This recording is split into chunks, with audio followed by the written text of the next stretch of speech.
Good evening. Namaste, all of you. Yoga Bharati welcomes you all to its 9th anniversary celebrations. We are very happy to all of you. Happy to have all of you in our midst. All of us have got a beautiful opportunity to listen to the pearls of wisdoms from the from the Vedic text of Yoga VAsishta. We are really blessed to have eminent speakers today, this evening, amongst our midst. So let us start the evening with a prayer. All of you sit straight. Gently tune into your breath for a few seconds.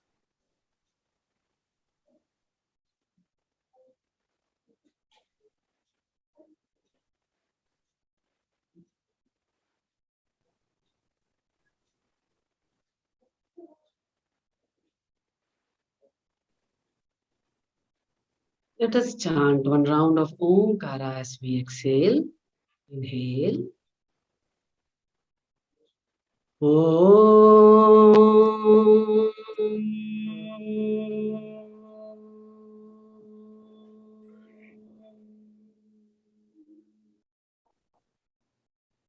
Hands in Namaskara Mudra. Sahana Vavatu. Om Sahana Vavatu. Sahanau Bhunaktu. Saha Viryam Karavavahai. Tejasvinavadhitamastu ma vidvishavahai. Om Shanti. Gently open your eyes. Fire represents purity and illumination. Just as light dispels darkness and knowledge dispels ignorance, similarly, a lamp lit to the Almighty dispels darkness from our heart. So join us for lighting of the lamp. Over to Suma. Om Asato Ma Sadgamaya Tamaso Ma Jyotirgamaya Mrityorma Amritangamaya Om Shanti Shanti.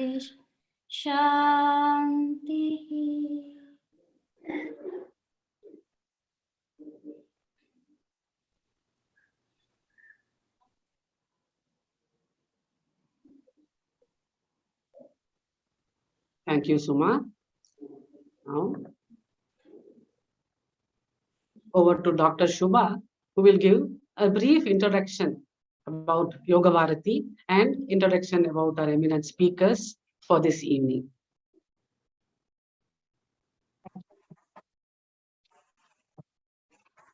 Not able to hear you, Shubha Didi, unable to hear you.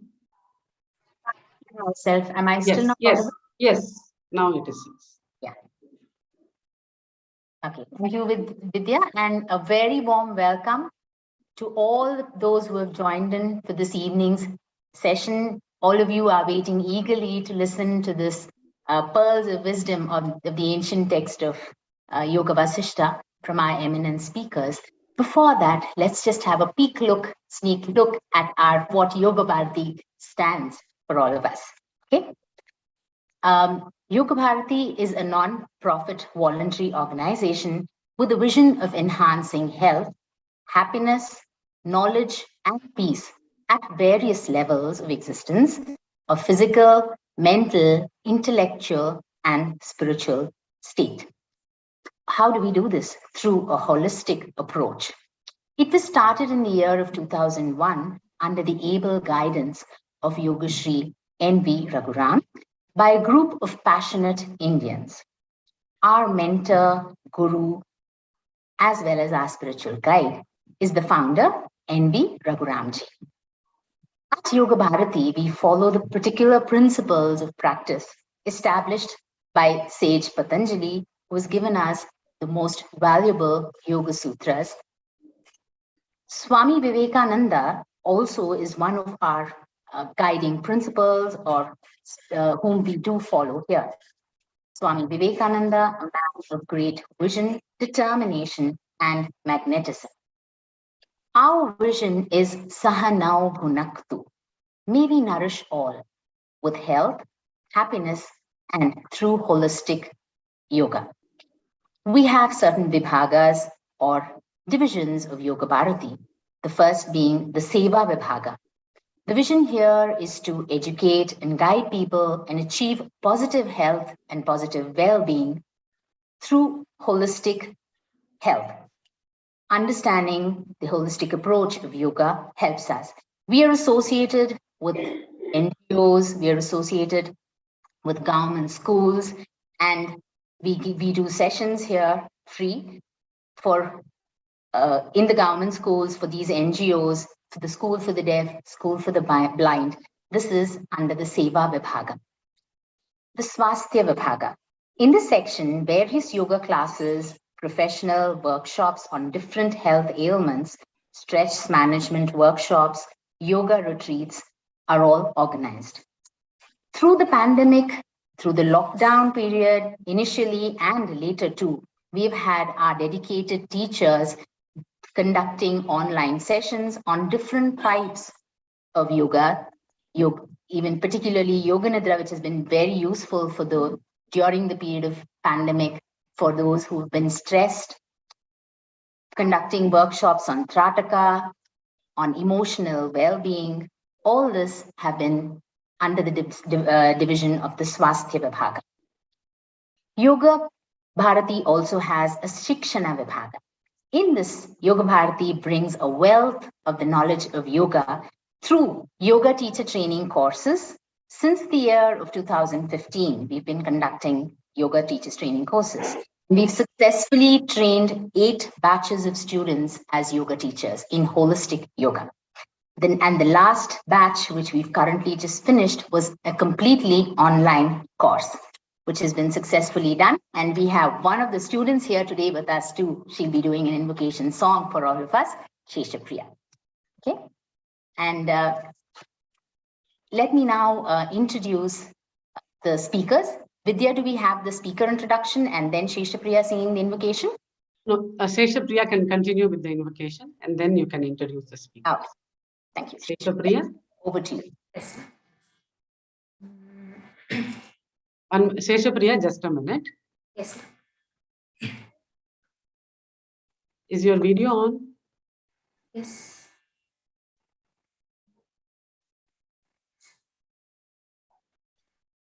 Yes, Vidya. Okay, yeah, now I could see her. Let me pin you.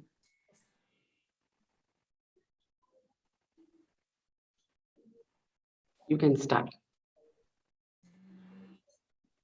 Rama ninne nammitini, Rama ninne nammitini, Rama ninne nammitini, Rayamuganannura Shimparada, Rama ninne nammitini, Muganannura Shimparadara Maninne Nammitini.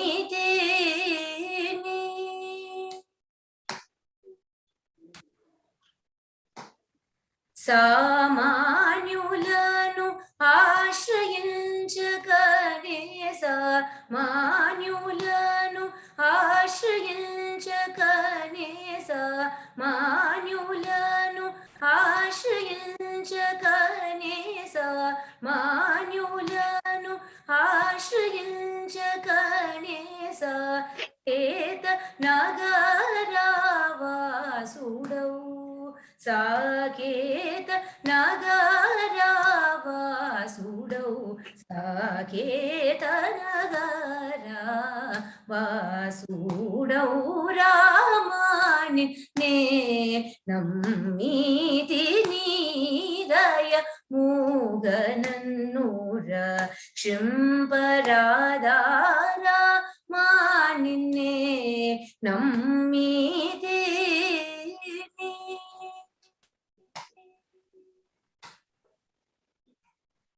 ದಾಸ ಜಾನ ಪರಿ ಪಾಲನ ತುರಿನ ದಾನ ವಾಹರನ ಧನ ದಾ ಪ್ರವೀಣ ದಾಸ ಜಾನ ಪರಿ ಪಾಲನ ತುರಿನ ದಾನ ವಾಹರನ ಧನ ದಾ ಪ್ರವೀಣ ವಾಸವಾದಿನೂತ ವರದರಾಜ ಶ್ರೀನಿವಾಸ ವಾದಿನೂತ ವರದರಾಜ ಶ್ರೀನಿವಾಸ ನಾಥ ದರಾಜಾನಾಯಕ ವಾಸನಾಥ ದರಾಜಾನಾಯಕ ವಾಸನಾಥ ದರಾಜಾನಾಯಕ ರಾಮ ನಿನ್ನೆ ನಮ್ಮೀತಿ ನೀರಯ ಮೂಗನನ್ನೂರ ಕ್ಷಿಂಪರಾಧಾರ ಮಾನಿನ್ನೆ ನಮ್ಮೀತಿ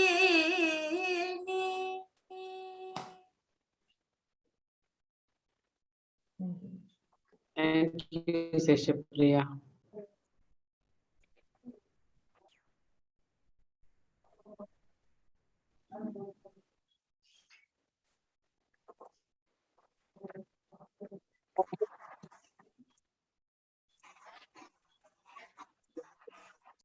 Has given a beautiful beginning to this evening's session.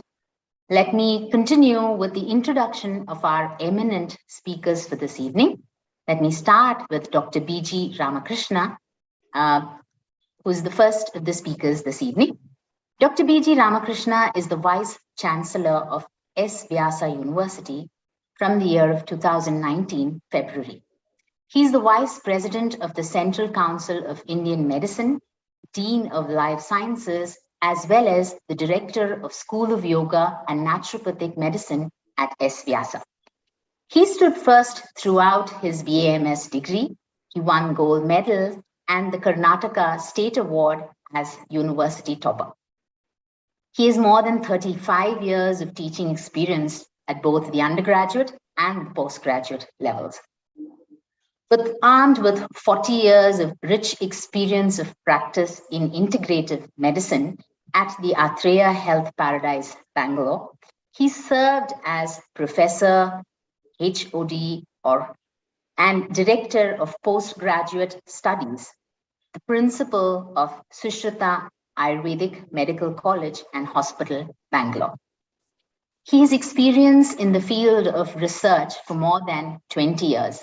He's developed around 65 polyherbal Ayurvedic medicinal products based on Ayurvedic pharmacology and therapeutics. His research papers and lectures on topics of yoga and Ayurveda have been published at the national and international levels. He is editor-in-chief of Rajas Ayush Journal at the Rajiv Gandhi University of Health Sciences, Bangalore. He is member of numerous committees like Task Force Ayush Karnataka, Knowledge Commission, Karnataka Plants Board, Integrative Cancer Program, Government of India. He has conducted Ayurveda and yoga workshops, the IDY, in various foreign countries. Sir, I extend on behalf of Raghuramji and all of us at Yoga Bharati a warm and hearty welcome to this evening. Dr. B.G. Ramakrishna will be speaking on the concept of mind in Yoga VAsishta. Before we move on to Dr. Ramakrishna's speech and talk, let me also introduce the second speaker for this evening. Our second speaker for today is Professor Sreedhar Melkote. Dr. Melkote K. Sreedhar, PhD holder, is currently the Dean of Academics and Dean, a Division of Yoga and Humanities, S. Vyasa, which is a deemed university in Bangalore. He was Registrar of Karnataka Sanskrit University and Honorary Dean, Division of Yoga and Spirituality, Swami Vivekananda Yoganusandhana University. He was an Associate Professor of Sanskrit, National Degree College, Baswangudi, Bangalore. He was also the HOD of Sanskrit of the same college. He was nominated Theological Advisor in Child and Adolescent Spirituality Wing of Search Institute, Minneapolis, USA. He's presented papers in 35 international conferences in countries like USA, UK, Europe, and Southeast Asia. He's also presented papers in 35 national conferences and has participated in panel discussions on ancient and modern contemporary issues, and has given invited lectures at the Harvard University, Universities of California, Berkeley, New York, Stony Brook, USA, at Oxford University, UK, and several universities in India. He has guided 4 Indian candidates and Aguanis for their doctorate degrees through the years of 1995 to 2007. He was on the PhD committees of the Hindu Universities of America, Orlando, and on Bangalore University, Tumkur University, and Swami Vivekananda Yoga Deemed University, Bangalore. His publications comprise of 15 books, 2 monographs, and 11 articles in international peer-reviewed volumes. He has edited and co-edited several journals and was the chief editor of the Kannada English Dictionary in the year of 2004. He was nominated Theological Advisor in Child and Adolescent Spirituality Wing of the Search Institute, Minneapolis, USA. Sir, on behalf of Raghuramji and all of us at Yoga Bharati, I extend a warm welcome for this evening's session. Dr. Sreedhar will be speaking on the topic of concept of consciousness in Yoga VAsishta. Without much delay, and I know all of us are waiting to gain more knowledge and to understand beautiful thoughts that the 2 eminent speakers are going to share with us this evening. Over to you, Dr. B.G. Ramakrishna, sir. Good evening, Namaskar.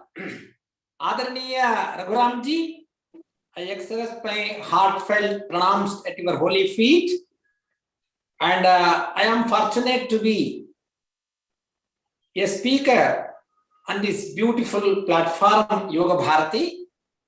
My dear members and participants, Yataha Sarvani Bhutani Pratibhanti Sthitani Cha. I would like you to have my presentation displayed here. Sure. Yeah, please. Yataha Sarvani Bhutani Pratibhanti Sthitani Cha Yatraivopashamam Yanti Tasmai Satyatmane Namaha. This wonderful prayer, it talks about the scope of the Supreme Consciousness. Salutations to the ultimate principle of truth from which all beings survive, shine, and where alone they attain tranquility. It is the Parabrahman. Divi bhumau tathakashe bahirantascha me vibhuhu yo vibhatya avabhasatma tasmai sarvatmane namaha. This is another way of expressing the omniscient, omnipresent, omnipotent, and the all-pervading Supreme Consciousness. Friends, next, speaking or delivering a talk on Yoga VAsishta for me is like a lame aspiring to reach the top of Kailas. Yoga VAsishta is such a voluminous treatise on only two major aspects. One is the mind, another one is the consciousness. On such a topic is not that easy, and I tried my level best to just make presentation on one single topic, the concept of mind in Yoga VAsishta. What is Yoga VAsishta? Yoga VAsishta is a Vedantic text of Advaita philosophy. If you just go through 170 chapters, in every chapter you will find the description or connectivity with the Advaita philosophy. It is a voluminous treatise of the preachings of Maharshi Vasishta to Bhagavan Sri Rama. Sri Rama, after his education, he was entering the palace. Before that, rather entering the town. And before that, he rather makes a tour. While he was touring, he found so many anomalies, abnormalities, disorders, difficulties, people with stress, people with so many problems. And that made him to become little depressed, and he became with what we call it as melancholia. Just like Arjuna became depressed, not able to take a decision in the war field, and Krishna started preaching and Krishna gave him a direction. The similar context erupted here. Rama, being Narayana Avatara, he also got into a stage of confusion, and he also got into the stage of depression. At the time, Maharshi Vasishta, Narottama, he rather delivered and gave direction to Ram to overcome his depression. It is a voluminous text containing 32,000 shlokas. If I am correct, next to Mahabharata, which has got 2 lakhs shlokas, this is a voluminous. It contains 170 chapters and exactly 64,000 lines. But the printed version, what today we come across, it has 28,000 shlokas. And I know it is very difficult to complete the entire study of Yoga VAsishta within a span of 3 years, 5 years. And Laghu Yoga VAsishta is there, which contains 6,000 shlokas. And there is one more, still an abridged form called as Shri Vasishta Sangraha.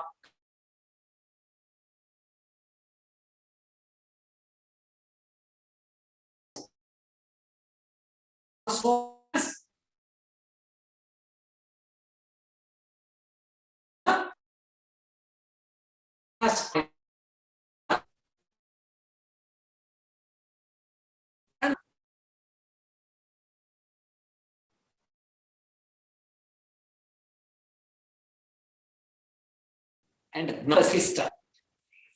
These are the Yoga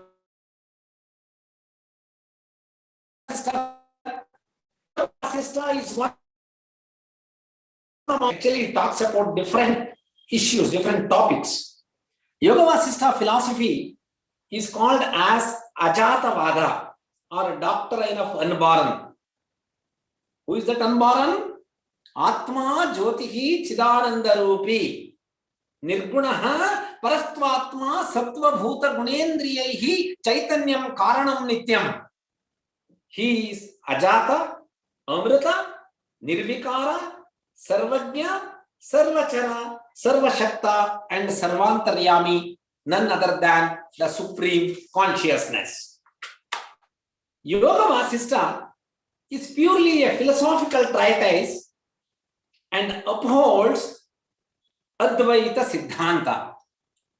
As I made it very clear, once you go through chapter wise or turn of page to page, invariably you will find one or the other connectivity with Advaita Siddhanta.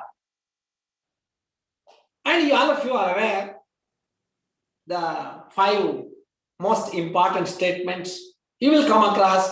These statements are being rather explained with different terminologies or a different way of expression. Aham Brahmasmi, I am the Brahman.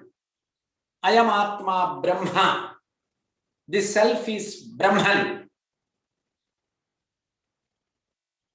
Tat Tvam Asi, that you are. Tat Tvam Asi.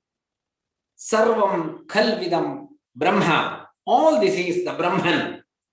Pragnanam Brahma. Absolute knowledge is Brahman. Satyam Anantam Jnanam Brahma. See, these are the major statements that we come across with regard to Advaita philosophy. And if you just read Yoga VAsishta, you will find these statements are rather, I don't say supported, these are connected with their description and explanation. Next, what is the speciality of Yoga VAsishta text? It is in the form of arguments, what we call it as dialogues, and narrations and stories. Many stories are there, plenty. For each, the doubt or the question Rama rises to Vasishta, Vasishta clarifies with proper examples, stories and narrations and sub-stories. That is how the entire Yoga VAsishta text contains arguments, stories or narrations, sub-stories, what we call it as upakhyanas, and examples and illustrations. See, nowadays, whenever we talk about, we make a lot of pictorial presentations. But during the time of Rama or Vasishta, the whole concept was introduced to Rama through simple stories, and which is unparalleled even today. Next, please. Now let us understand the structure of the text Yoga VAsishta. The original work of Yoga VAsishta is divided into 6 major sections. Vairagya, the first one is what we call it as Utpatti Prakarana. That is the chapter pertaining to origin. Second one is Sthiti Prakarana, which talks about the existence. Next, it talks about Vairagya Prakarana, that is dispassion. Upashamana Prakarana, Mumukshu Prakarana, and Nirvana Prakarana. This covers what we talk generally. The main objective of life is Dharma, Artha, Kama, Moksha. And it talks about same under different chapters or sections. Next, if we just understand what exactly the main aim and objective of Yoga VAsishta Trayata is, it is only 2 things. One is about supreme consciousness or Brahman, and secondly, the way or the means to reach Brahman. And Yoga VAsishta makes very clear that only through mind, the mind is the culprit, and mind is the tool, and mind is the path to reach the supreme consciousness. So, in all the 170 chapters, it rather talks about mind, it talks about chitta, it talks about manaha, it talks about Brahman in different terminologies, in different contexts. And understanding the structure and nature of chitta. Chitta is mind stuff in relation to consciousness. Consciousness is Brahman, and root causes of chitta vikshepa. Chitta vikshepa is the root cause for all problems. and methods of overcoming chitta vikshepa and establishing chitta shanti or serenity of the mind stuff. These are the main objectives or the aims on which Yoga VAsishta is completely moved for that matter. Next, if we just understand further, there are 3 levels of space or the dimensions, what we call akasha, are mentioned in Yoga VAsishta with regard to mind stuff. One is chidakasha, consciousness of space, chittakasha, mind stuff space, and bhutakasha or sthulakasha, which is gross or physical. If you understand chidakasha, it is the consciousness domain, next please, which is the supreme consciousness, which includes the individualized soul and Parabrahma or Chidambara. Chittakasha. Chittakasha is the domain of integrated mind which creates Bhutakasha. It is said mind creates matter. The same thing here. Sthulakasha is our phenomenal world or the universe. The whole phenomenal world is the imagination of Chitta.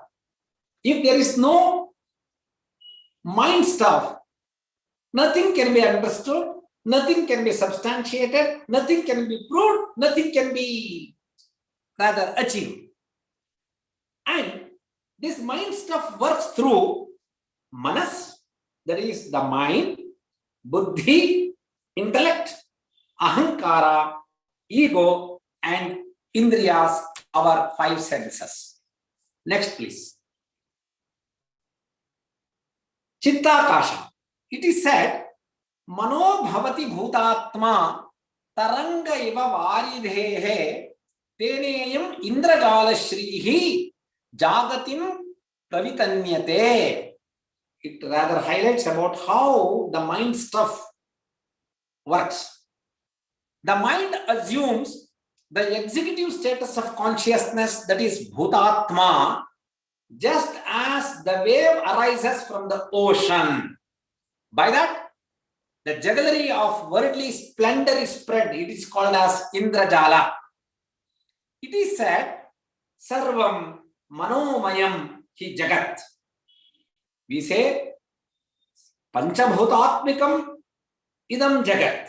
That is the physical talk. But when it comes to the Chitta and also the consciousness, it is said, Brahmana Tanyate Vishwam Manasaiva Swayambhuva Manomayam Ato Vishwam Yannama Paridrishyate. The Brahman or the supreme consciousness pervades the whole universe. Because that is how we name him as omniscient, omnipresent, omnipotent, all-pervading, Sarvajna, Sarvachara, Sarvashakta, Sarvantaryami. All these things we tell because of his inherent nature. But how it is known? It is known only by manas or the mind. Therefore, the universe which verily is seen all round is made of the mind. If there is no mind, nothing to understand. Sarvashakta, Sarvantaryami. It is only the mind. That is why it is said, mind creates, mind makes. Next, please. Let us understand the definition of mind. Whenever I use the word mind, you have to understand it as manas. Whenever we use the word chitta, it has to be understood as mind stuff. Yet, artha pratibhanam tat mana ityabidhiyate nastasya manasorupam sankalpa tatna bhidyate. Very important. Mind is defined as an object which understands objects. See, look here. That itself is an object and it understands an object. There is no form for the mind. The thought itself is mind. It is not separated from the thought or sankalpa. This is what the Yoga VAsishtas upholding. It is said, Manyate, Jnayate, Anena iti Manaha. Manas is the one. You say it is an instrument, or you say it is a unit or something, it is an object which tries to understand two things. Indriya vinagraha, swa nigraha.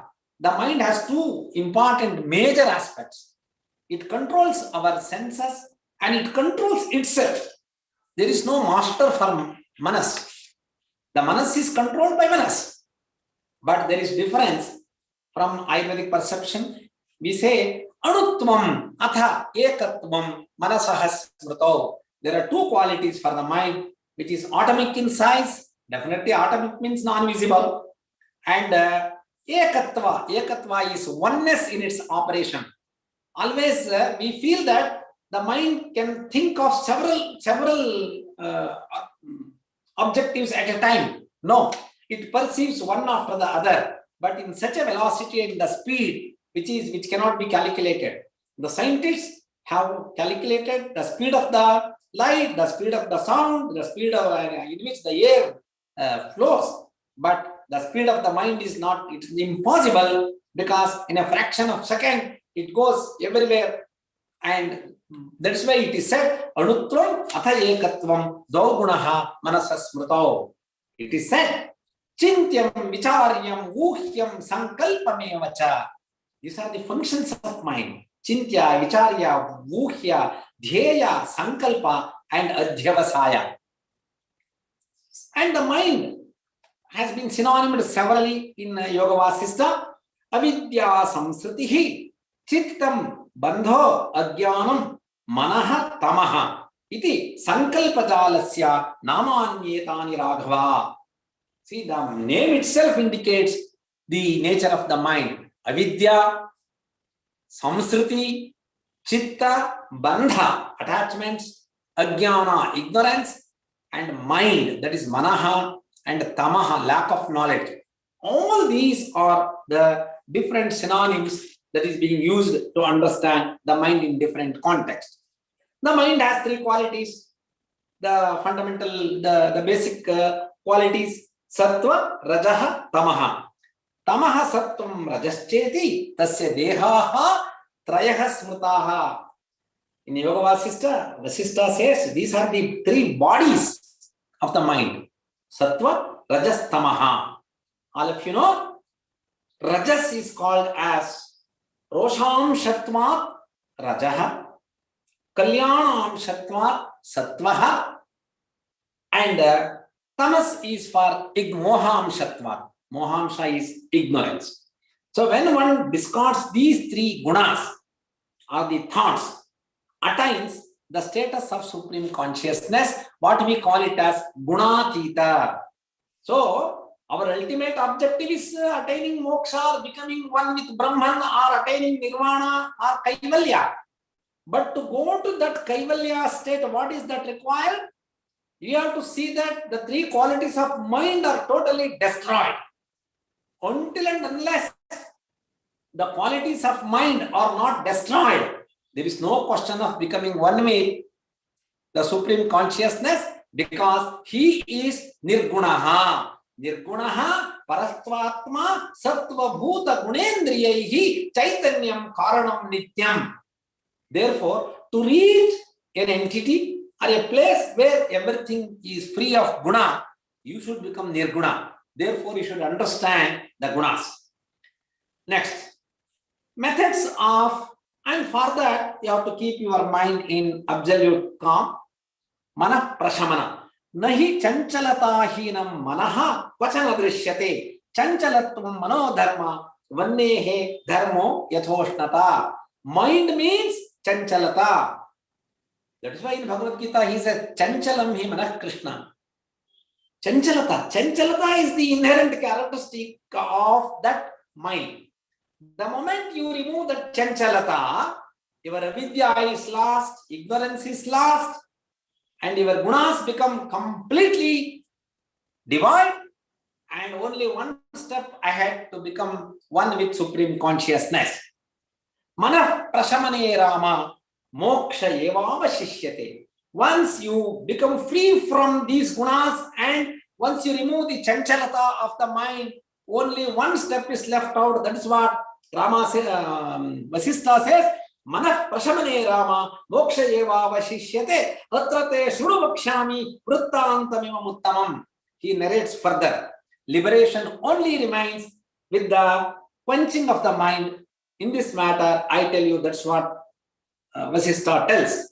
And the most popular definition of Manah Prashamana Upayaha Yoga is that is bringing total tranquility, establishing total tranquility and becoming absolutely free from the gunas and the vasanas. Vasanas play a most important aspects. Next, please. Methods of calming the mind stuff. Chidekatam upayati dridabhyasa shadiha. Vishokam padmalabhya niratakam sthiro bhava manayeva samartam hi manaso dhrida nigrahe. Only the mind is capable of restraining the mind. Only the mind is capable of restraining the mind. Chit ekatam upayati. And further dridabhyasa is required. It is said very clearly, abhyasena cha kaunteya vairagyena cha grishyate. And abhyasa vairagyabhyam tannirodhayet. We have studied in Patanjali Yoga Sutra. Therefore, calming the mind, controlling the mind, winning the mind is the most important aspect. And only when thoughts are destroyed, avidya is destroyed. As long as there are thoughts, avidya remains. Ichhamatram avidyayam tannasho moksha uchyate. One should understand that desire, that is ichha, is avidya. Unless it is removed or destroyed, moksha cannot be attained, and the moksha or ultimate, our goal is attained once this avidya is destroyed. Avidya is totally attached with mind.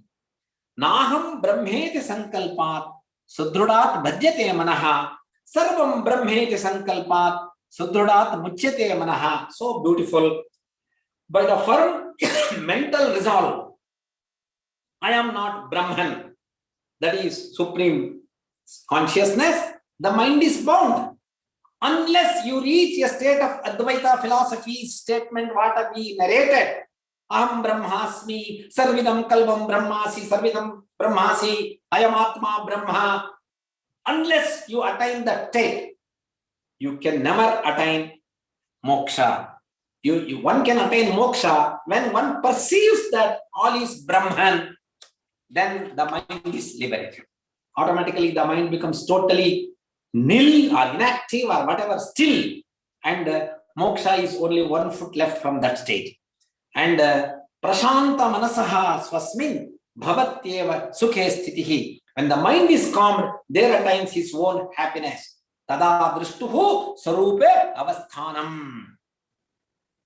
Having known everything with equality and having destroyed all impressions or vasanas, abandons the body without the sense of mind. Unless I say this body doesn't belong to me, unless I come to the conviction that nothing is mine, and the destruction of mental impressions is not possible, unless our vasanas are not washed. Thinking about supreme consciousness becomes something questionable. Next. Distribution of different thoughts for a healthy living. This is most important, very meaningful. Chittasya bhagau dvau bhogaihi shastrena ekam prakurayet guru shushrushaya cha ekam avyutpannasya satkrame. See, we are all connected with our day-to-day bhogas. For that he says, even when you are in day-to-day life, samsara, but you can make way, you can make provision to go to the path of spirituality. If you follow, let one portion, an individual, fill up 2/4 of the mind with enjoyments. That is 50%. 1 quarter with the study of scriptures, that is jnana, and 1 quarter with serving master for proceedings towards reality. Then only he can. This he talks about mind.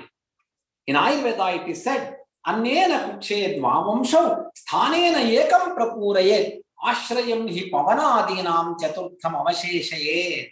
Even for the stomach, two parts of our imagination, it is two parts of our stomach should be filled with anna, solids, and 1/4 should be filled with liquids, and 1/4 should be kept vacant for the process of digestion. Similarly, here he says 2 parts should be with enjoyments, and 1 quarter with knowledge, and 1 quarter for serving the master and for proceeding towards reality. This is a practical manual.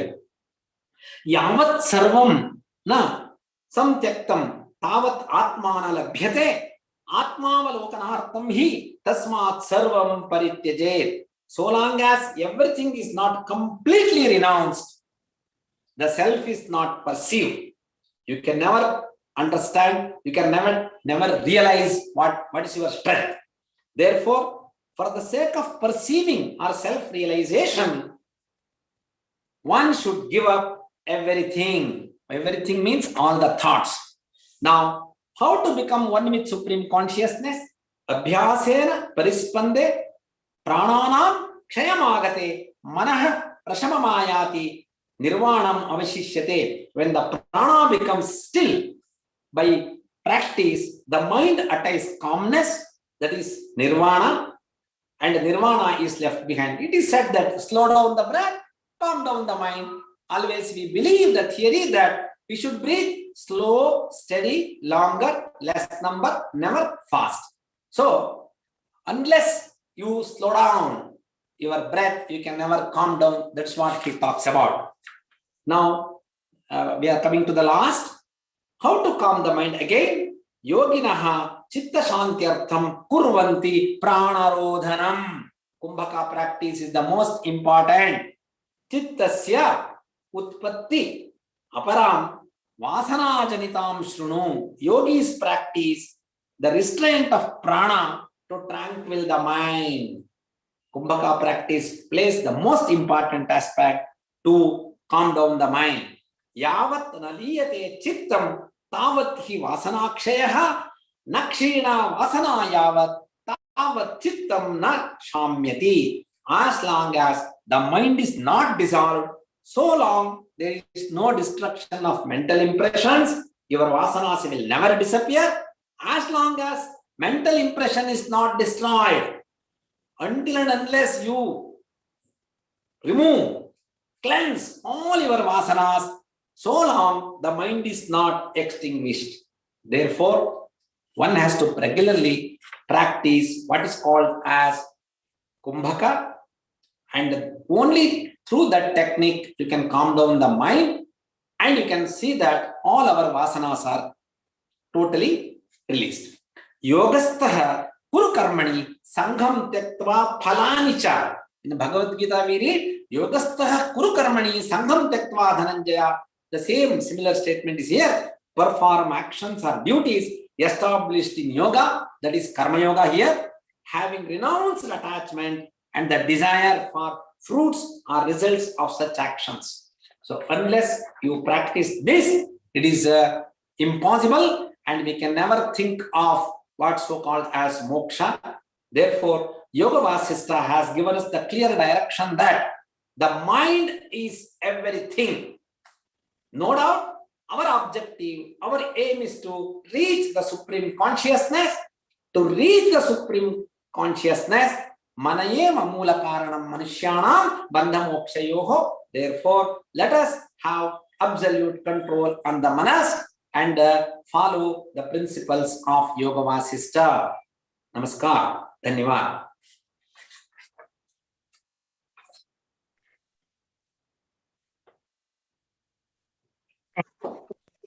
This very brief, but I know it's an elaborate topic that you said it is, and there is so much for us to learn, but still these small pearls that you have just put across to all of us has sparked that desire to know more. I do hope we can get to learn more through different various sources. Thank you once again for sharing your knowledge with us. And I now request Professor or Dr. Melupati Sreedhar to take over. And all of you who have questions can please note them down. You can type them in the chat section so we can take them up with both the speakers a little later.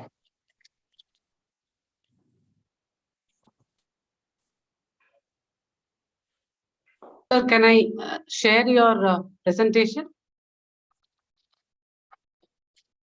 So kindly unmute.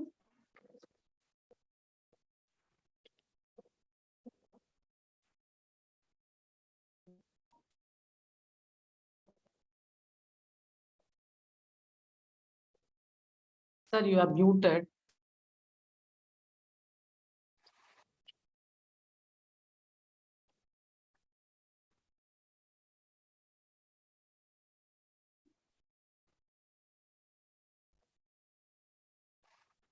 Sreedhar sir, can you unmute yourself?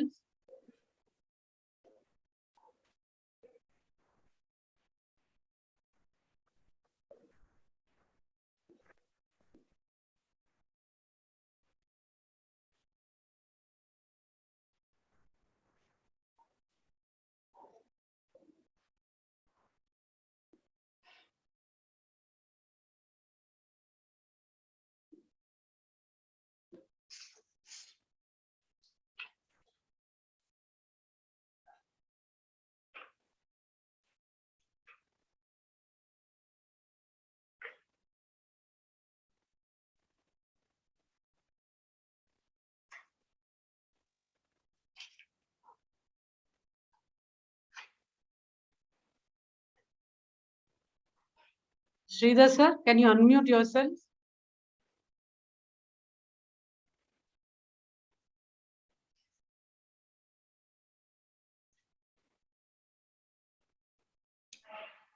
Hello. Now are you hearing? Yes, we can hear you. We can hear you, sir. Are you hearing, madam? Right Yes, now. yes. Now. Shall I share your PPT on Please screen? kindly go ahead. Please kindly go ahead. Yeah, sure. Yes, sir. Yeah.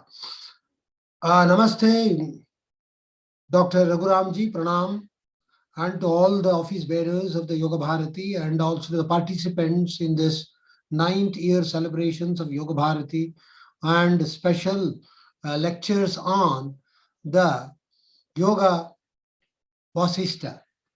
I have been requested to speak on the concept of consciousness as reflected in Yoga VAsishta. Next slide, please. Actually, this is a philosophical treatise, Indian philosophical treatise. The very word philosophy is an English word. It's a Greek word initially. It comprises of two words, philos and sophia. Philos means love of, sophia means wisdom. So philosophy means love of wisdom. We should move from information to knowledge, and knowledge should lead you to wisdom. In Sanskrit, it's called viveka. As the first Greek philosopher Socrates said, virtue is goodness. From then on, there is a long discussion about philosophy in the Western hemisphere. From Socrates to the present Wittgenstein, lot of discussions have been done, but most of it is only discussions and logic arguments and logical analysis, hair-splitting analysis. On the contrary, we find in the East, that is in our Indian philosophy, it is called darshanam. Drishyate anena iti darshanam.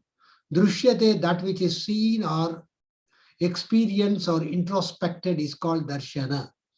So as long here in the Indian philosophy, it is said, as long as we concentrate externally and we are enjoying the external world, you can never get the self-realization. It only amounts to logical exercise, intellectual exercise, but you should turn inwards, concentrate, then only you can realize. So that way, philosophy in the Indian context is the intellectual pursuit of knowledge of the supreme reality called the Parabrahman and how to realize it. What are the ways and means to attain it? There are 4 yogas. As students of yoga, as well-wishers of yoga, you know, the 4 yogas of Karma Yoga, Jnana Yoga, Bhakti Yoga, Raja Yoga. So through these things, and sometimes even through atheism, so we go on negating the other things and ultimately arrive at the supreme reality, or through agnosticism, that I know that I don't know, as told by Socrates. So we here go into the absolute realization of one's own self. It's called Brahma Sakshatkara. And this was discussed by Sage Yajnavalkya when he, please, the first slide itself, when he describes, declares in the Yoga VAsishta, everything is dear to us for our own sake is an eternal truth. That dear thing is not any materialistic objects or materialistic things, but it should be about your own self-experience and knowing about your own self. So, self-realization or Atma Sakshatkara, or experiencing the God consciousness which is present within yourself, cannot be obtained in the spur of the moment. Yajnavalkya in his dialogue with Katyayani and others says that it cannot happen in spur of a moment. This experience of the Brahman and mystic experience of the Brahman called Brahma Anubhava takes sometimes several years or several lives, but still you can get it. So Yoga VAsishta urges us upon us not to be satisfied with mere knowledge or jnana, as happens in Western philosophy, where ultimately it is the man is a measure of all things. And I think, therefore I am, as told by Descartes in his famous statement, cogito ergo sum. See, we cannot go into just logical arguments and analysis. There should be somewhere some intellectual exercise or intellectual experience is very important. For that, we have to practice. We have to go for all the earnest efforts, as already elaborated by our Honorable Vice Chancellor in his lecture on the concept of mind, Vairagya and Abhyasa. Abhyasa Vairagya Abhyam Tan Nirodha. Abhyasera cha Kaunteya Vairagyera cha Drishyate. As told by Krishna in the Bhagavad Gita, we have to make consistent efforts for the realization of that infinite knowledge called Ananta Jnana, which leads you to attaining the Godhead. For example, as told in the Taittiriya Upanishad, Satyam Jnanam Anantam Brahma. Satyam, absolute truth. Jnanam, absolute knowledge. Anantam, absolute infinite bliss. In order to experience this, you have to make efforts, and that effort should be a consistent one. It can go in any order, any of the 4 yogas, or even agnosticism perhaps can help you to do so. Next slide, please. So, Vasishta called this process of intellectual exercise of self-realization as yoga. So, what we experience in our, beyond the deep sleep states as elaborated in the Mandukya Upanishad, earlier elaborated in the Mandukya Karika by Gaudapada, that apart from the Jagrat, the waking state, the dream state or the Swapnam, and the third state, the deep sleep or the Sushupti, we have to go beyond. That is the next stage called the 4th, it is now called the stage 4th by Mandukya, in the Mandukya Upanishad, which is the Turiya. We have to get into the Turiya state in knowing about the absolute reality and that unalloyed bliss and the unconditioned bliss, which is the basic nature of consciousness. Consciousness is Chaitanya. It is called by various names. This consciousness in the Vedanta philosophy in Brahma Sutras is called Brahman, the absolute supreme reality of Brahman. The same is called Chaitanya, or that which consists of Chit or consciousness. And that consciousness is beyond the dimensions of the time, the past, present, and the future. It is absolute consciousness by itself, Sampurna Swarupa. And this can be experienced in our dream when we go beyond, when we experience in the deep sleep stage. So when you are engaged and engrossed in deep sleep, outside there is a lot of disturbance going on, fight going on, but we don't hear them. But when you next morning, when you get up and come back and tell that I had an excellent sleep, wonderful sleep. When you say that, when I had an excellent deep sleep, I ask you the question, if you had such an excellent deep sleep, how you are aware of it? Mind, body, intellect were not aware. The five Jnanendriyas and the five Karmendriyas were not aware, were not active, they were inactive. Then how you are aware of it? It is a consciousness which was experiencing this. And at that time we find the, the unification of the subject, that is myself, with the external object, that is, there is no separateness of the subject and the object. Subject is kartru, object is karma. There is a unification of both, so that you experience the deep sleep stage. And the same thing has to be attained in the waking state without ahankara or egoism, which is the fourth, which is elaborated in the Taittiriya Upanishad, in the Yoga VAsishta by sage Vasishta. And this can be only be experienced, cannot be explained. So I would like to just draw the reference at this point, from the Brahma Sutra Shankara Bhashya of Shankara, wherein in a dialogue between Vashkali and Vardhva, Vashkali, the disciple, asked the question to Vardhva, please explain about Brahman. Then he asked about the nature of Brahman and the experience of Brahman. He kept quiet and silent, and he described the Brahman in silence. Then Vashkali asked his teacher Vardhva, I am telling you, sir, preceptor, guru, to explain about Brahman, and please advise me about the nature and the experience of Brahman. He asked 3 times. Finally, Vashkali broke his silence and said, I have been telling you for a long time. Silence is Brahman. The experience of absolute silence and meditation is Brahman. You never understood it. So, this concept of consciousness or Brahman is explained in the Yoga VAsishta in an interesting fashion, in which Rama raises a very important question to Vasishta. He says, Oh Rama, oh Vasishta, you say that truth can be understood, the absolute truth can be understood only by silence. If you have told that, why are you giving so much of suggestions and advices to me?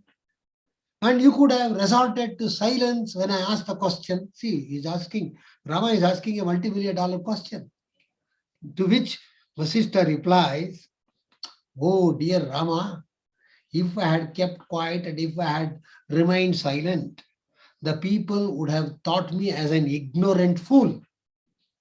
Therefore, I am elaborating about this Chidakasha in so many verses and so many chapters. But now that I have taught you all these things, I will seek silence. And through that silence, you can understand this meaning of Brahman. And this absolute truth called the Paramasatya of the Brahman can only be experienced, not explained. As told in the Taittiriya Upanishad, Yato vacho nivartante aprapya manasasaha anandam brahmano vidvanna bibeti kudaschana. So this absolute truth is called Brahma, is called Atma, is called Ruta or cosmic order, it's called Satya. Rutamatma param brahma satyamityadika budaihi kalpita vyavaharartham sanyastasya mahatmanaha. See, that is what he explained. Aham buddho vimuktasyam iti yasyasti nischayah natyantamagno no tagnaha sosmim chastredhikaravan. So nobody is an ignorant fool in this world. Nobody is omniscient person. Each of us are searching for the truth in their own ways, and they are away from the materialistic pleasures. To get rid of that material pleasures, we should get free ourselves and get resolved so that you get absolute reality. So that way, Yoga Vasishta gives you the definite scheme of the method of self-realization. It does not neglect any aspect of our life, as told by our Honorable Vice Chancellor.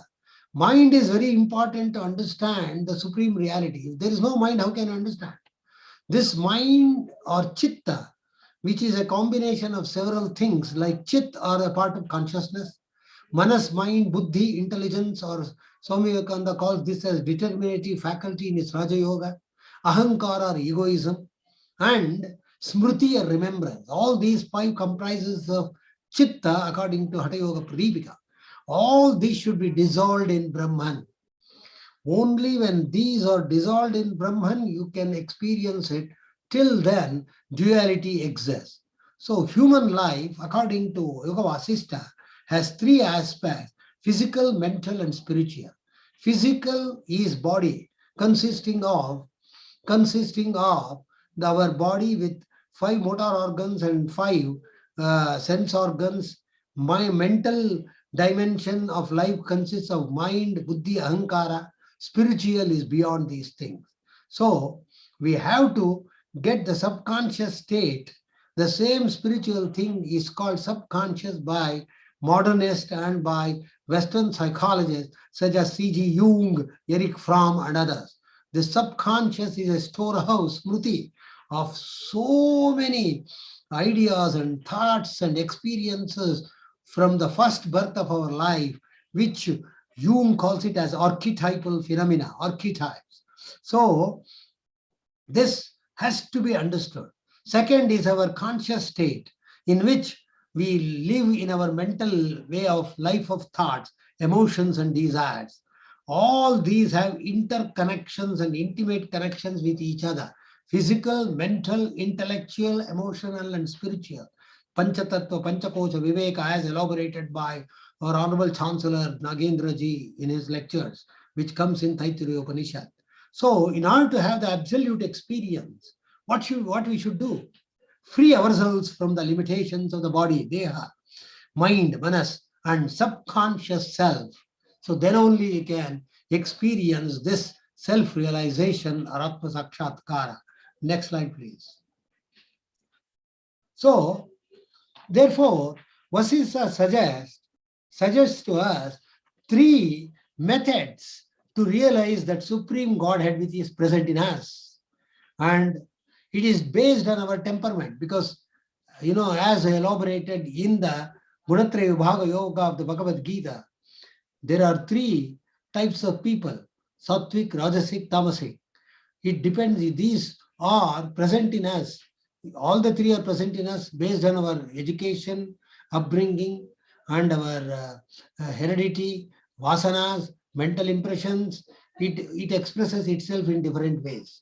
So based on this, Vasishta gives the 3 means to realize our Godhead. The first is deep affirmation of the one reality.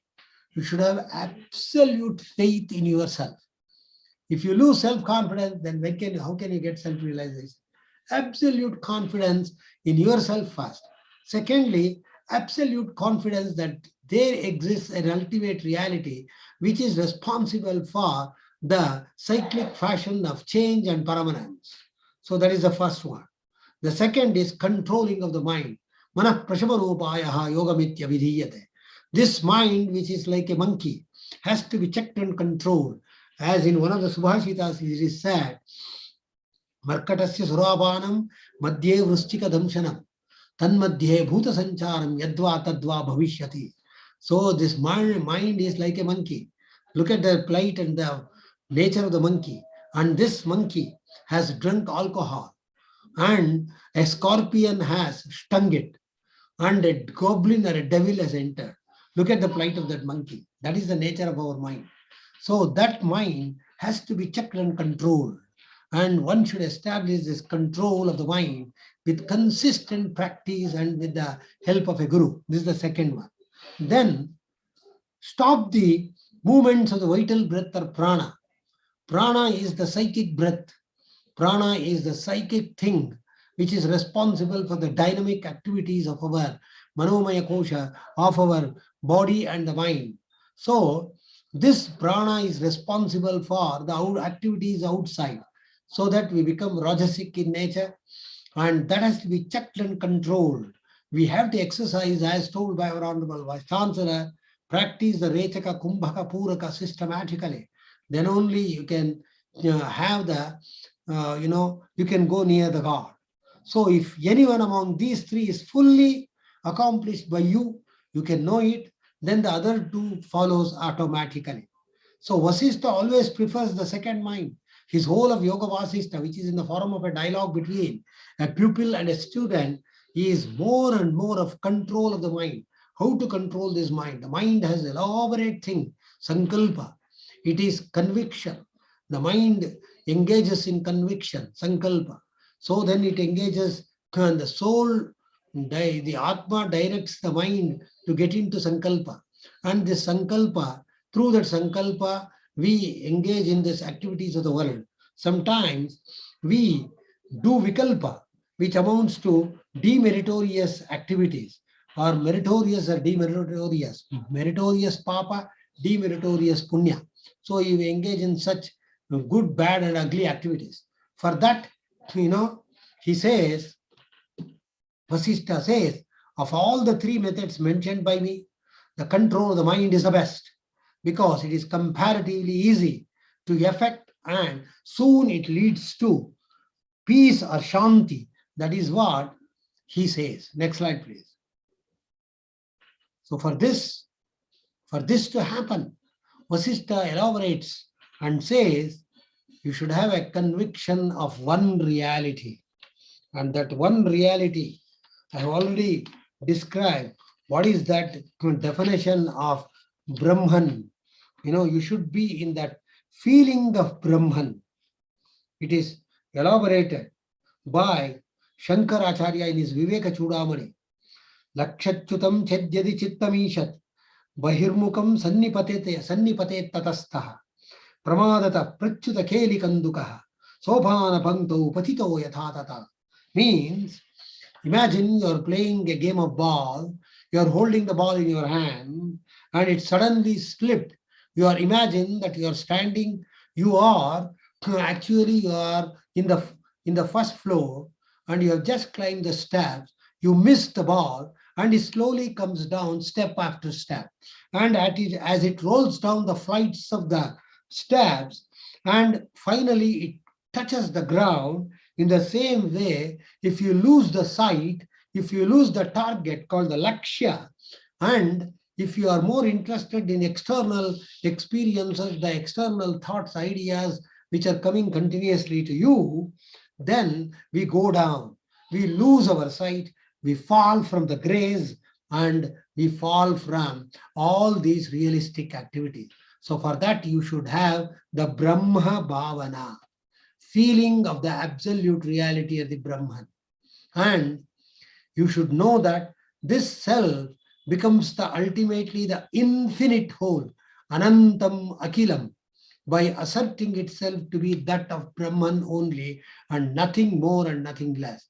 So once you understand, have that feeling of Brahman, that it is there everything, and beyond Brahman there is nothing else, and there is only one Brahman, which was advocated by Vasishta in his Yoga VAsishta. The same Advaita philosophy elaborated in a different way by Shankaracharya. The same is elaborated here through the Chitta Akasha, Chida Akasha, and Stula Akasha or Bhuta Akasha. So for that, what you should do? He says, Vasishta says, Brahmarshi Vasishta says, Padartha Bhavana Tyaga. Tyaga, sacrificing, Bhavana, the feeling of the Padarthas. According to the Nyayaveshika philosophy, there are the 6 Padarthas, Dravya, Guna, Karma, Samanya, Vishesha, Samavaya, Bhavaha, Sapta Padarthaha. These categories have to be removed. Because of the categories we live in this world, because of our association with the external categories, we are thrown into this samsara or worldly life or the circuit of the passage of life. So we should get out of these categories, concentrate internally and feel the liberation, kevali bhava. Bhava, the feeling of kevali, one and the only. Then you get that supreme bliss or ananda which is elaborated. Next slide, please. So for that, what to happen? You should have mental renunciation first. Physical renunciation or tyaga comes later. Sannyasa, renunciation is sannyasa. First, we should make mano sannyasa. It's only a mental attitude towards things of the world. So first, we should develop that mental attitude of renunciation. Sasangatve nisangatva. As Shankara tells in his Bhajagovinda Stotra, you are amidst all attachment, but still you should be unattached. So that is what the Anasakti Yoga, practicing the dispirited, disinterested action. When you develop that, then you get a wonderful feeling that nothing in this world belongs to any individual or any person, but the whole thing belongs to the God, as elaborated in the Isha Upanishad, Isha Vasya Vidam Sarvam, Yat Kincha Jagatyam Jagat. The same is reflected in the Nirvana Prakarana by sage Vasishta, Brahmarshi Vasishta. So we should develop this mental renunciation or mano sannyasa instead of getting attached to all the objects of the world, people, places, and things. Next slide, please. So when you do that, you get into transcendental samadhi called, the actual samadhi. So through this practice of samadhi, that experience of supreme Brahman or the absolute Brahman, and also, as I told you, this you can get it dissolved. The chitta gets dissolved. To quote from the Yoga VAsishta, Najayate mriyadeva kvachit kinchit kadachana jagad vivarta rupena kevalam brahma jrumbate. So nothing is born, nothing is created. Nothing dies or nothing recreated. It's only Brahman who is there since time immemorial. The absolute consciousness, the Brahman consciousness, which is reflected in the form of the world, which is only a projection of the mind and projection of the consciousness. So this Rama, again, last but not the least, Rama says, Akashadapi vistirnaha shuddha sukshmo vyayah shiva ayamatma katham Rama jayate mriyate thava. This consciousness is infinite and more infinite than that of the Akasha or the ether. And it is pure and it is very delicate. And Anoraniyan Maha, it is like Anoraniyan Mahato Mahiyan. And it is indestructible, imperishable, unquenchable. And it is without any change. But this auspicious concept or the philosophy of soul is never born, never dies. It is there since time immemorial, and that has to be, you should get that feeling which Vasishta quotes, Sarvameka vidam shantam adi madhyanta varjitam bhava bhava vinirmuktam iti jnatva sukhi bhava. So be happy, and you see this unity in diversity. You see so many dualities in the world. How can there be dualities? Duality is a sham. How can there be Dvaita? Dvaita is a sham according to Shankara, according to Vasishta, because duality means there cannot be two ultimate supreme realities.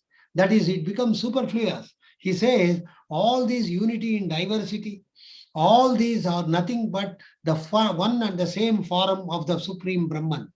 And it is without beginning, without end, without intermediate state. It's absolute peace. And it exists, it goes beyond the existence. It stays, but it can pervade all over the world, which was elaborated in the Rig Veda as Bruhat, Mahat, Virat. So that Virat Purusha is elaborated in Yoga VAsishta, in Nirvana thing. For that, with that you be happy and be joyful. This is what Vasishta says. I think I'm running out of time, perhaps. So I will stop at this stage, or the last slide I would like to take up. The how, when you practice this, I think we can go for the 3 stages of self-realization. Once the 3 stages are self-realization, Atma Sakshatkara, expansion of the individual Jivatma, which gets submerged into the infinite transcendental experience or Brahmanhood or Brahma Bhuyaya Kalpate, as told by Krishna in the Bhagavad Gita. The extinction for separateness in self, which is in all and in which all beings are rooted. So we get that experience, that total bliss and realization, annihilation of the self, total destruction of the self. Ego is not there, buddhi is not there, manas is not there, jivatma is not there. Everything has been evolved and dissolved into absolute Brahman consciousness.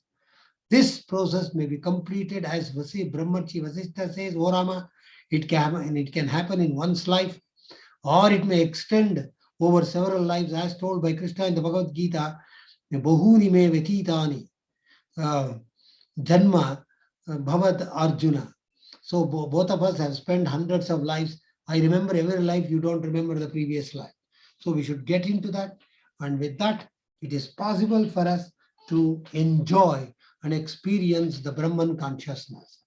And when you get that, you will have controlled your self, ultimately self thing. At that time, the body has no vyadir, navisham, napat, tathanya dvapi bhutale, dukkha swashirirotham, murkyametad yathan runa. So we should stop, and we should stop being foolish in not knowing, in only propitiating the world, in enjoying the objects of the world, animate and inanimate, and quit that and immerse ourselves in the absolute reality.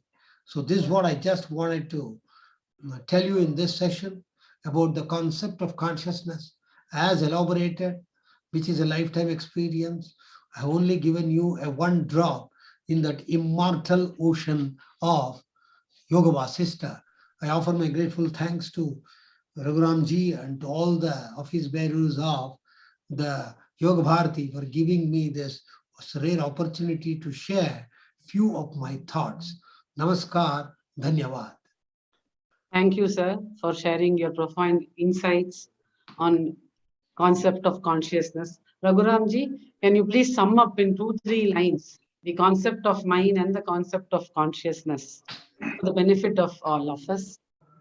In 1 hour, or maybe a little more than 1 hour, these two speakers so beautifully, elaborately brought about us, take us all the way from the material world, which is supposed to be the mind guided, all the way up to the consciousness.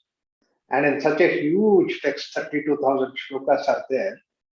And that text, they have really pulled out only special things which are useful for us. And also another thing is that which are familiar for us, like for example, Chitta Vritti Nirodha. These are the things which we already know, Manaprashamanopaya. But we didn't know how beautifully, how deep concept these ideas are presented in Yoga VAsishta, in the dialogue between Vasishta and Rama. It was so beautifully given by both these stalwarts in their own field.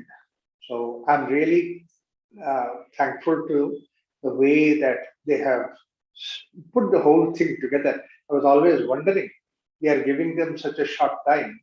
And, you know, there were several occasions I had discussions with Dr. Sreedhar, and then how is he going to present all these ideas in the short talk? But he did such a commendable way. Thanks so much to him, and I'm sure all our listeners have benefited by Sridhar's presentation and also Ramakrishna's presentation. It's really thankful to them. Thank you. Thank you, Raghuramji. We have, if anybody has any question, please put it on the chat. We have one question to Dr. Ramakrishna ji. Sir, for students, how can one control or manage the competitive environment? By Dr. Mamta. Sir, you have to unmute yourself.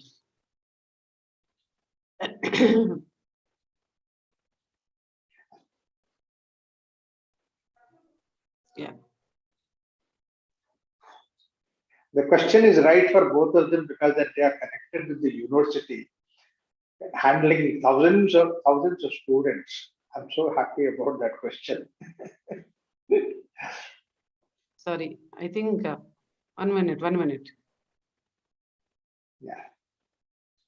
I'll just a minute, sir. I will.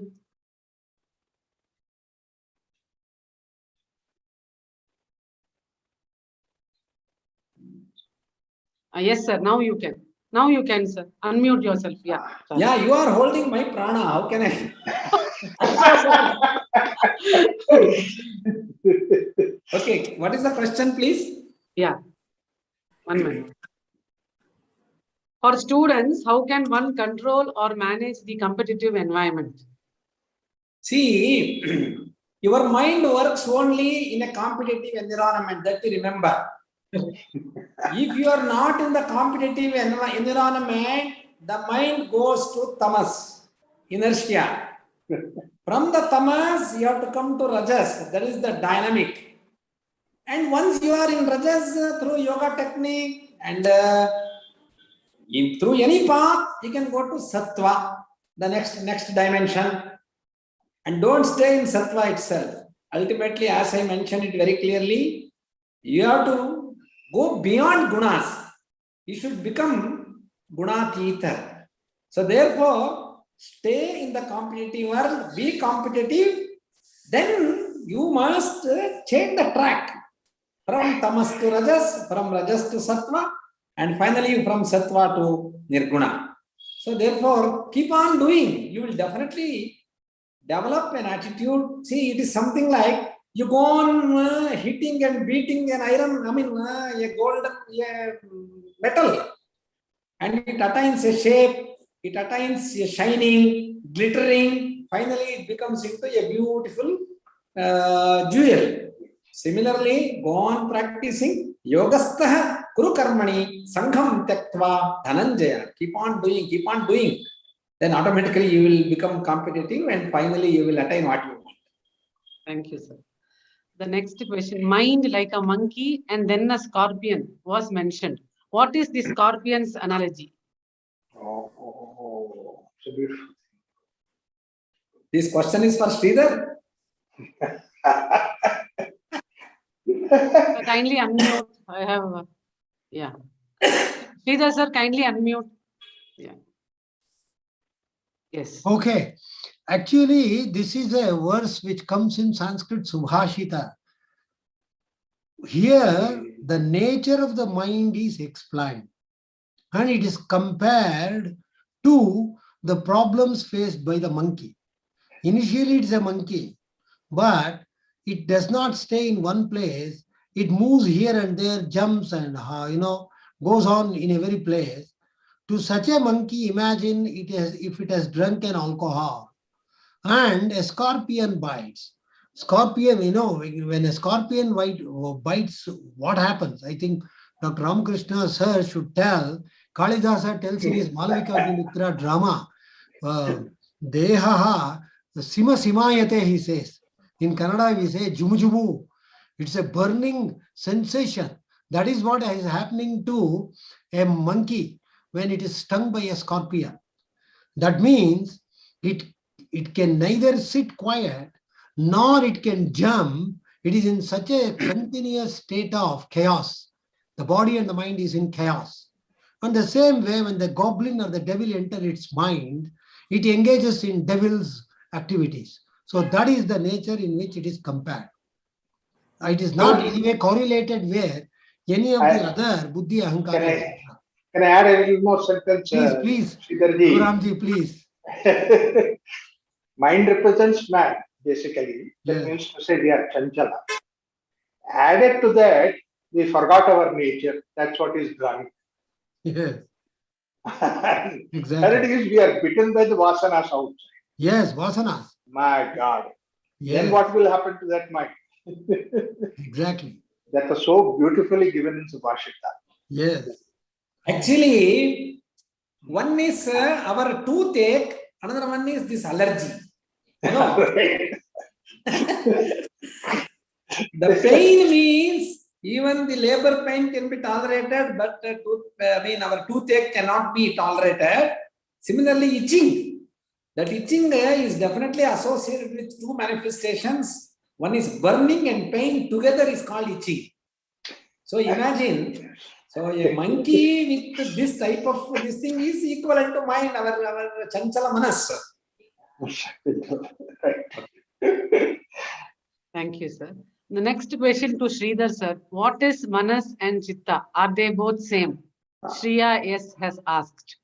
Actually, Brahmarshi Vasishta somewhere mentions, if I would like to quote, he says, already it was quoted by Dr. Ramakrishna sir, Manas, Buddhi, Ahankara, Smruti, Atma, Chitta, all these are synonyms, he says. But based upon the context, based upon the activities, it gets different names. Manas is very broad, it is very general. It is like the overall thinking. But Buddhi is determinative faculty, that which distinguishes between good, bad, right, wrong, righteous and unrighteousness. That is Buddhi, as told by Swami Vivekananda. Ahankara is egoism. So, based upon the activities, it has different meanings. But all these combined together is called Antakarana or internal instruments in our Indian psychology or Manovijnana, to which is added the Smruti or the remembrance of our present life and the past life, which get deep-rooted in our subconscious state. Whereas a part of the consciousness is also there. Therefore, it's called Chitta. Chitta. Chit Sambandhi Chittam.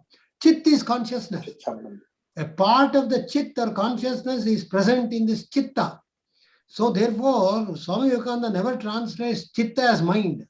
He uses the word mind stuff, mind apparatus. So that is the translation he gives in his Raja Yoga textbook.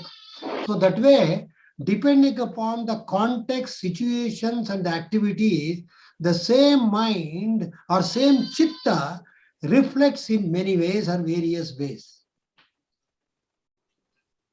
Thank you, sir. One last question. Can Kumbhak be explained, please? Annapurna ji. Yeah, that is for our Honorable Vice Chancellor Dr. Ramakrishna sir. Sir, you have to explain about Kumbhaka. Yeah, while I was narrating the path in which you can calm down the mind, the main objective of calming the mind is to attain further. That is one aspect. But how to calm down the mind? Slow down the breath and calm down the mind. This is the fundamental theory. In yoga, we understand that lesser the number of breath we breathe, longer the breath we breathe, we suffer less and we live longer.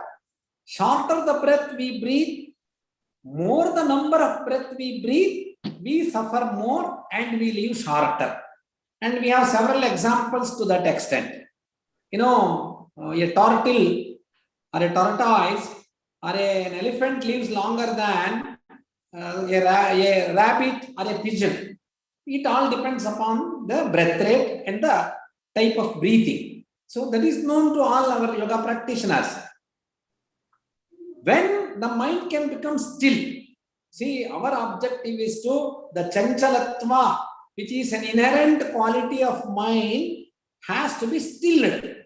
Like a water in the pond, finally it settles down, without any waves. In that way, you have to see that the mind is brought to a state of still. How to do that?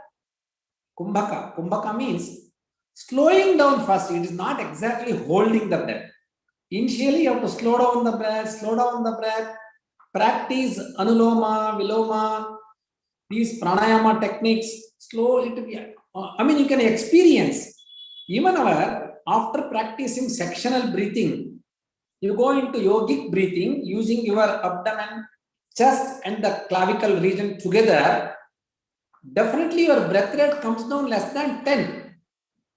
Once you practice that, later you should give a gap in between your inhalation and exhalation.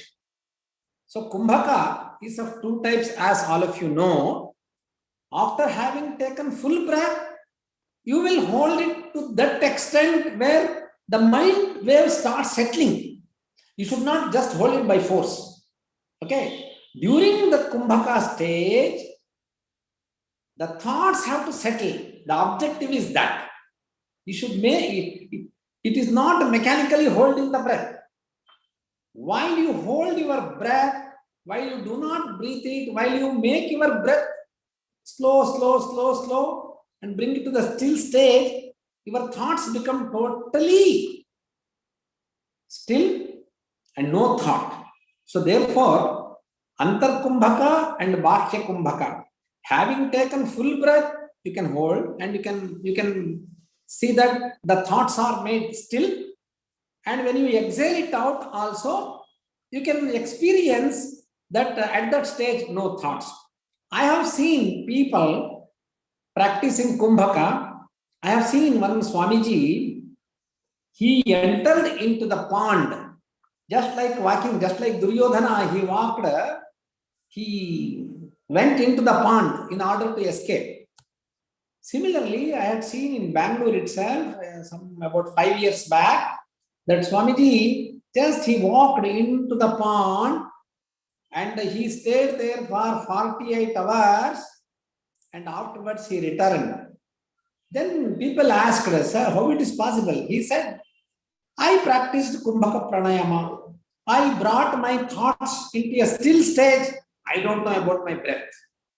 So Kumbhaka practice has been recommended in Yoga VAsishta to calm down the mind. Once the mind is calm, it is the beginning of detoxicating all vasanas. When vasanas are detoxicated, only one step is left out for moksha. This is what my. Thanks a lot, sir, for clarifying Kumbhaka to all of us.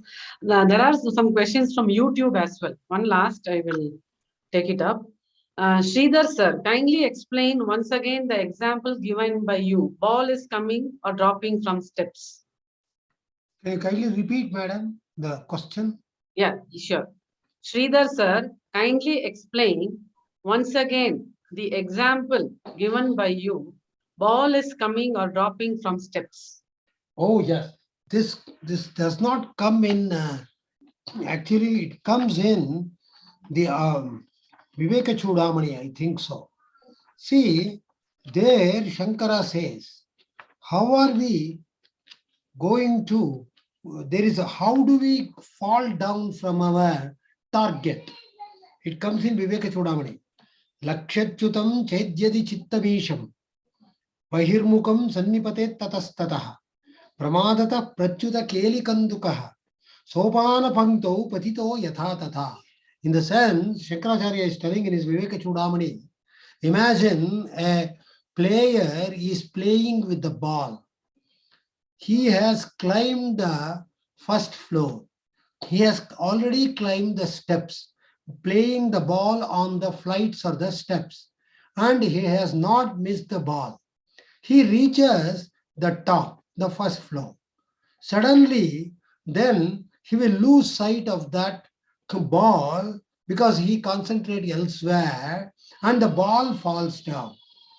As the ball falls down from one step to another, because of the distraction of this person, finally it will go down and fall from that place and make the person who was about to reach his final goal as a person who has lost from the grace.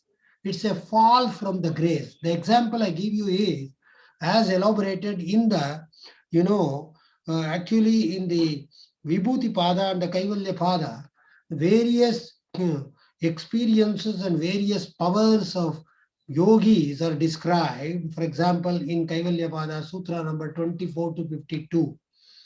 What happens? But it is says, if those powers are given to you to test whether you succumb to those powers or not. We have seen in the history and the tradition of India elsewhere in the world, people who get such powers through yoga, try to experience it and make money, etc., etc. I mean, they get into the materialistic world and fall out. From that, there is no, again, they can never reach to that highest level. That is elaborated here. Therefore, even a single sankalpa made in the mind, and if we lose the target, lakshya, then we will go away from that path. That is what elaborated in the Yoga VAsishta, later strengthened perhaps in Vivek Chudamani by Shankaracharya.